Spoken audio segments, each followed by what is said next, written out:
तो देखिए ये है दक्षिणेश्वर मंदिर।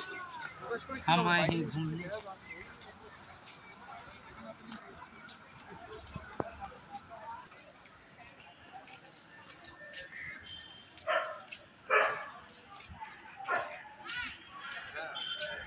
पहले छोटी था यहाँ पर। कहूँ चचा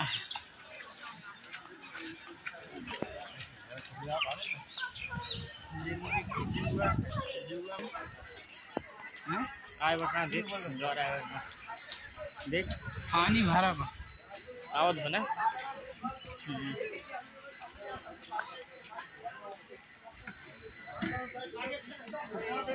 মিনিমাম 10টা লোক মানে একটা ছেলে থাকা দরকার।